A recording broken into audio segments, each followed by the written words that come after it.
राम राम दोस्तों, आज मैं आपके सामने धरती माता की कहानी लेकर आई हूँ। चलो इसे सुनते हैं। एक बुढ़िया थी, उसके एक बेटा व एक बेटी थी। दोनों भाई बहन छोटे छोटे थे। बुढ़िया गरीब थी। वह मजदूरी करके अपने बच्चों का लालन पालन करती थी। समय अनुसार उसके बेटा बेटी जवान हुए।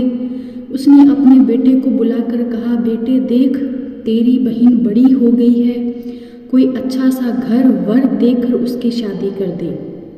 माँ की बात सुनकर उसका बेटा उसी दिन से अपनी बहन की शादी करने के लिए अच्छा घर वर ढूंढने लग गया।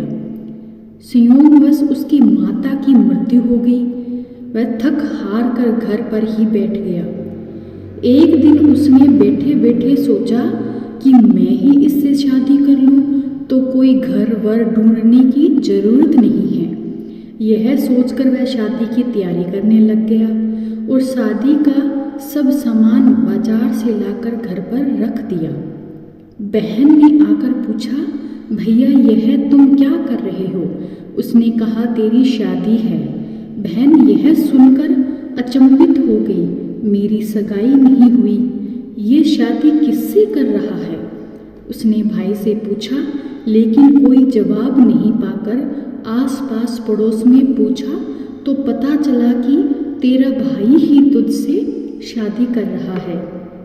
बहन कलियुगी भैया से बचने के लिए जंगल की ओर रवाना हो गई। जंगल में ग्वालों ने पूछा, तू जंगल में क्यों जा रही है? लेकिन उसने कोई जवाब नहीं दिया। वह जंगल में पहुंचकर धरती माता से पुकार करने लगी, हे धरती माता, तू ही मेरी लाज बचा, नहीं तो अन्याय हो जाएगा। मेरी सहायता करो, मुझे अपनी गोद में ले लो, नहीं तो मैं मर जाऊंगी। उसकी करुणा में पुकार सुनकर बोली, आओ बेटी, मेरी गोद में बैठ जाओ। इतना कहते ही धरती माता फट गई और वह धरती में समा गई। इतने में ही भाई पुकारता हुआ आया।